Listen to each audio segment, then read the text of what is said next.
Hello everybody and welcome back to the channel, and as you can probably tell from the intro to the video, it's about a failure of my hobby willpower. What am I talking about? Well, it's these chaps, in it. It's these chaps are to blame. But it's a hobby willpower failure. But I'm immensely enjoying what I'm doing, so let's get into this.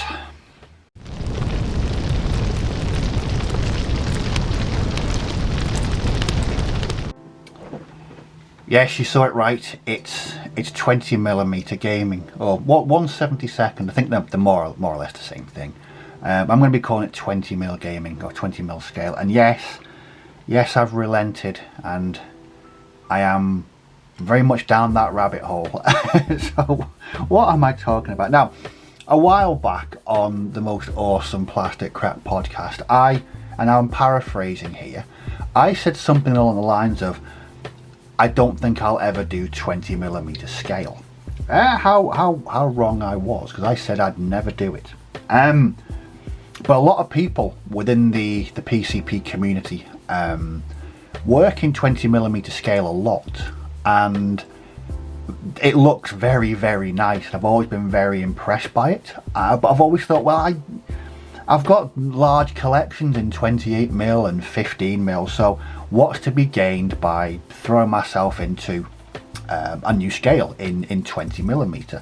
And people are like, oh Steve, it's the best way to play World War II. There's a great range out there. They paint up really well, and where I find myself now, I can't argue with them anymore. It's a fantastic scale, and I've really been enjoying it. The final straw for me was CrackCon, which is the PCP's gaming day, and many of the people I know from the community, they play 20mm, and we were in the pub on the Friday night, and I was being told how great it was, and during the day I was being told how great it was, and then on the Monday I went looking on the internet, which is never a good thing. And then I remembered I had this in the stash. Now this is Plastic Soldier Company, German heavy weapon support. And I bought these by mistake last year when I was meant to be buying 15mm. I thought, well, I'll give it a go. I'd never really opened the box. I'd never really looked at it.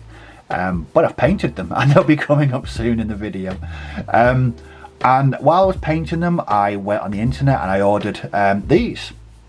So these are British Infantry by AB Miniatures. These are fantastic. Again, there'll be some somewhat close-ups of these later on in the video. But I just want to explain for the first part why it's a failure. Well, it isn't a failure, but I always said I wouldn't do it, but here I am. And now I am massively into painting 20mm figures. So, next I'm going to show you what I've completed so far, and I think we'll start with these chaps, the British Infantry by AB, and also an M5 half-track by Plastic Soldier Company. So join me in a second for a closer look at these chaps.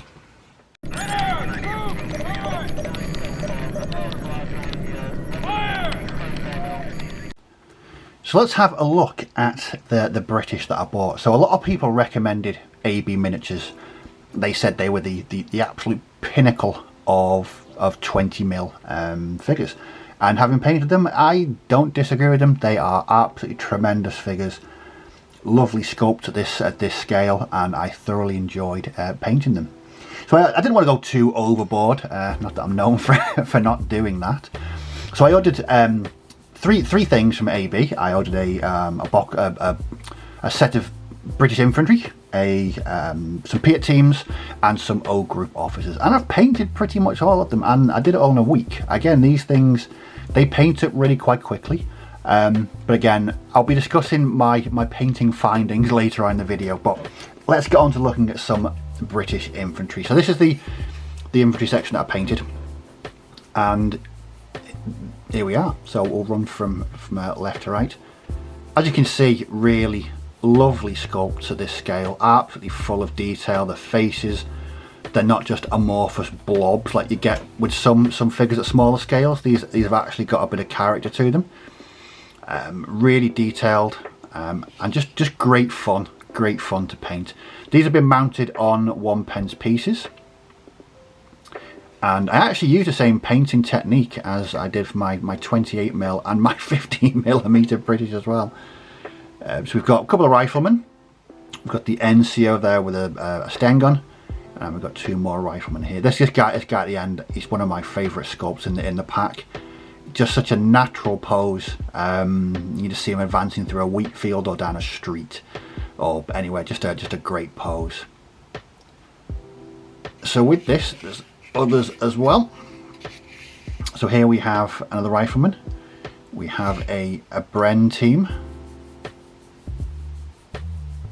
and then 2 more riflemen. Again, just really good pose. The thing with AB miniatures, you can get a choice of, you know, advancing, attacking, walking, so at rest. There's even, I think you can even get like a street fighting set as well, which is really interesting. So if I wanted to, these guys are going to be set sort of D-Day onwards. If I wanted to do some of these chaps set in con, I could easily do that.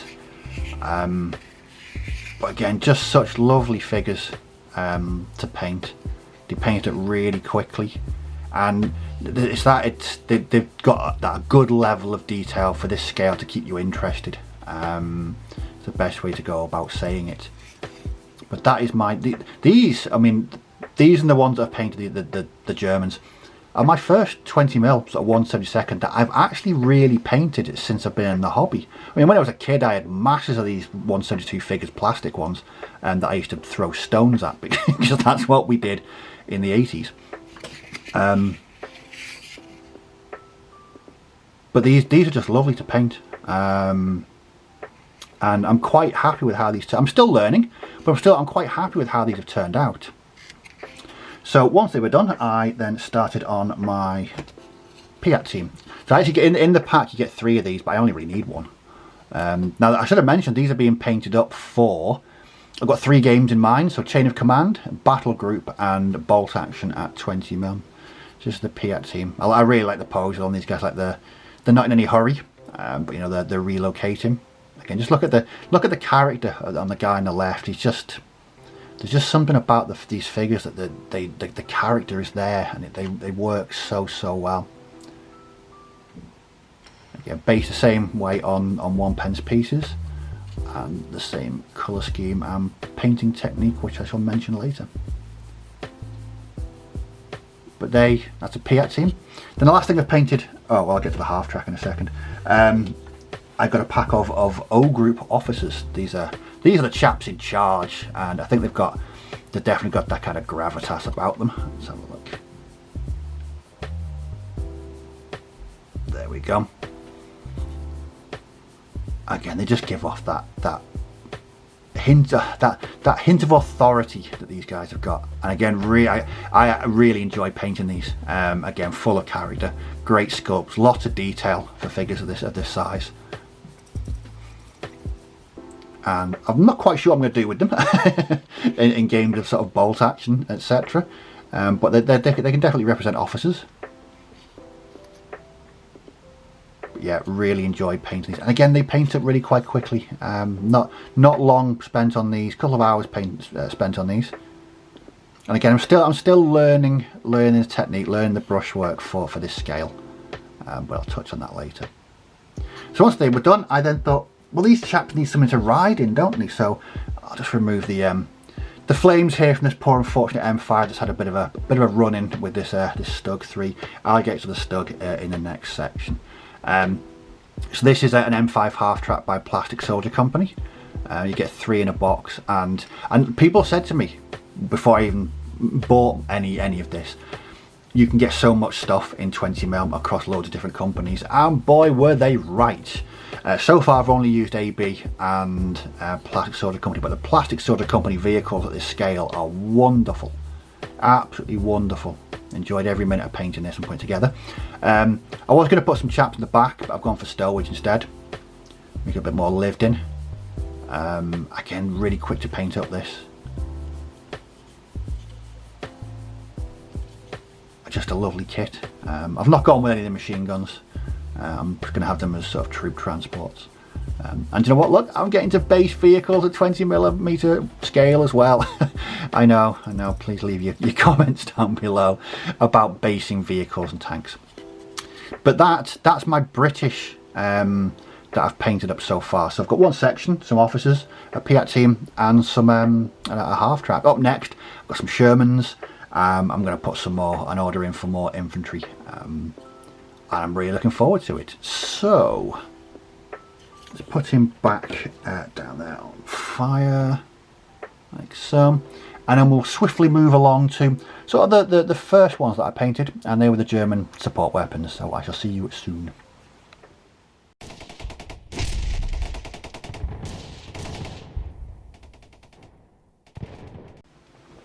So now we're going to have a quick look at the first thing that I painted really while I was waiting for the British infantry to arrive in the post. I actually painted up quite a bit of the bits and pieces from the Plastic Soldier Company German heavy support box. And the first thing I did was this. So this is a medium mortar team. Get to focus. I'm basing all my big sort of team weapons on MDF bases this size, and it's allowed me to make some funky bases again. It's been a while since I made some over-the-top bases like this. So these were my first real introduction into 20mm, because I'd never opened the box. I just thought I bought the wrong scale, it's going back in the stash. So it's the first time I really looked at them, and I was blown away by the detail. I mean, the AB ones are good, but these Plastic Soldier Company ones are good, and value for money as well. You do get a lot for your money. So in the box, I think you get 3 of these. You get 3 81mm mortars, 3 medium machine gun teams, and a smattering of Panzerschrecks and Panzerfausts. But this is the first thing that I made. Again, this is the heavy mortar. Not the heavy mortar, it's a medium mortar. And again, I've tried to use the same uniform technique that I do with my 28mm Germans, and I've painted quite a few of those in my time, I can tell you. So I'm quite adept at painting German uniforms at most scales, but this was different, and I'll mention that in a little while. But again, it's given me the opportunity to work on some really interesting scenic bases. So that was the first one that I painted, and this is my medium mortar team. Up next is this. Again, yes, it's a bit over the top with the base, but I was just in that kind of basing mood.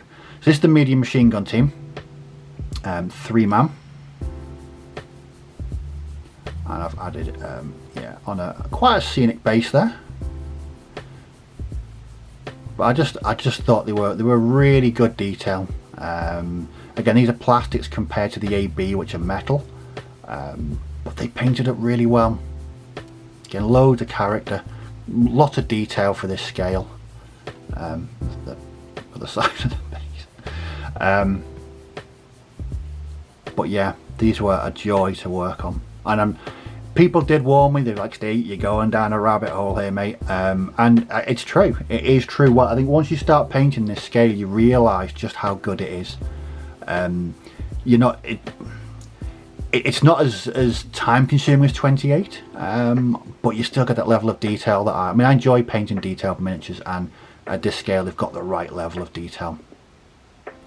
But that is my medium machine gun team. The plan is to make do another one of these, but on a less conspicuous looking base. I just couldn't help myself. I just thought, I'm in the zone. I'm in a basing mood. So yeah, I made them a nice base. And the other thing from the that box that I painted up was it's a Panzerschreck team. And these are all just one piece plastic miniatures. Some of them are 2-piece, you've got to add the weapons to them. Some of the medium machine gun team were 2-piece as well. But again, cracking scale, really good scale, really enjoyable to paint. And I really enjoyed painting these. It was different. I'll mention that in the painting section. But yeah, really very different to paint.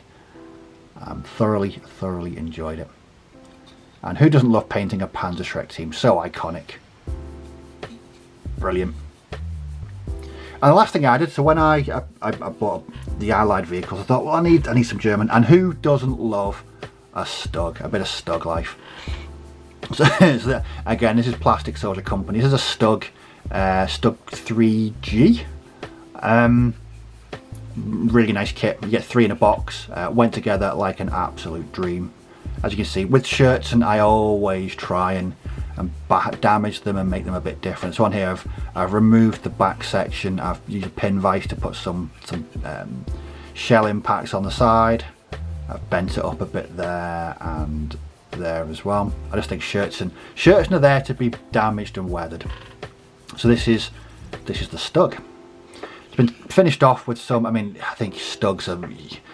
You got the ubiquitous Stug stowage here, which I think, you know, whenever you see a Stug, they're always festooned with boxes and tarps and rolls and all kinds of equipment. And I really wanted to do it on this.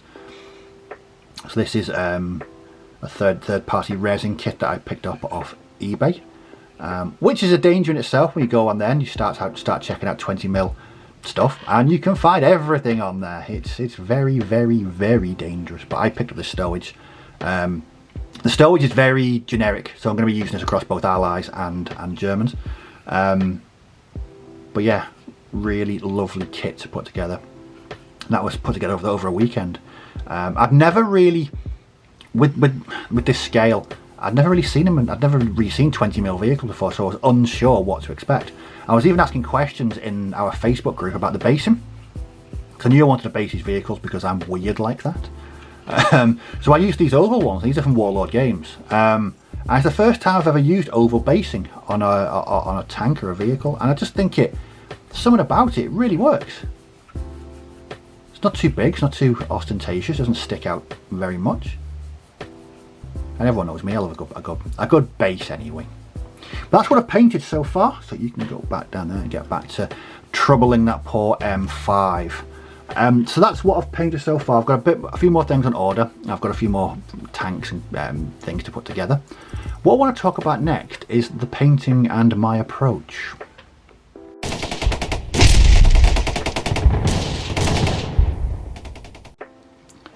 Now, when I was in the middle of painting the first batch of 20mm figures, my good buddy and fellow co-host of the PCP, Dom, asked me what it was like.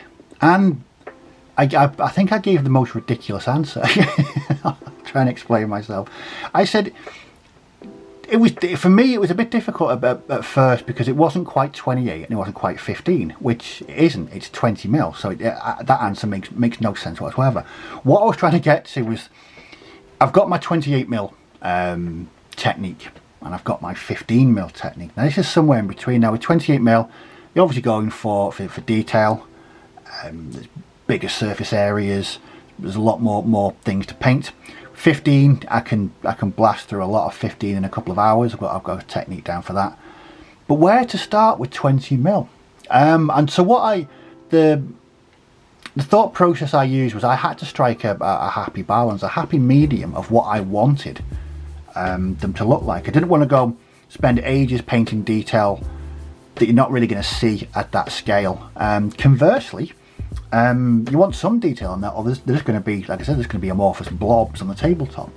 And from what I've painted so far, from what I've learned, and I'm still learning painting at this scale, for me that's the correct balance. It's that balance between too much detail and too little detail. I'm doing slightly sharper highlights on the 20mm with the metallics. I'm leaving them a bit brighter than the wood on 28mm, just for that contrast, that scale.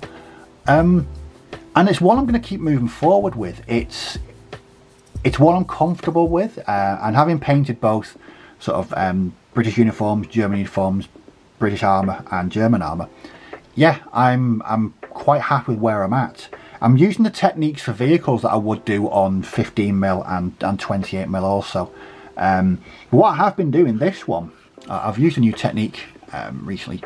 So I've been applying weathering using makeup brushes. And honestly, makeup brushes are some of the best hobby tools I have picked up recently, because a lot of people thought that was airbrushed, which is a really good accolade. It wasn't airbrushed, it was all dry brushed with makeup brushes. But I'm going to keep learning, and I'm going to keep making videos about how I'm going about my journey into painting 20mm, because there's many talented painters out there at this scale, and I've been watching lots of videos. In our own community, there's loads of people that play 20mm, and their work is inspirational. But that's what I'm going to keep doing. I'm going to keep making videos in this series as I increase and build on these 20mm forces, and I'm going to get better. I'm going to hone my skills. I'm going to learn more what I'm doing, because another thing about this is it's exciting going into a new scale. I've never painted a scale before, so it's a bit of a challenge to myself as well. So I mean, I've been painting for 30 odd years now, and you know, you do change your techniques, you do change your styles, and that's exactly what I'm doing with these 20mm. And it's been really enjoyable, and I'm really grateful that people did prod me and poke me with a sharp stick and say, "Out, Steve, you need to start doing a bit of 20mm there," and I'm really glad. So for the next and final part of the video, I'm going to be discussing scale in comparison, or scale in perspective to other scales.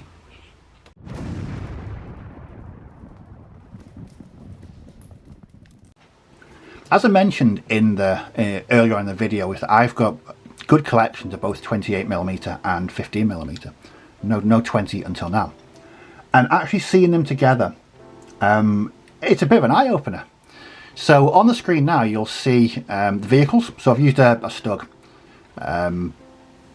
Yeah, I think it's a good comparison. So we've got a 15mm Stug, a 20mm, and a 28mm.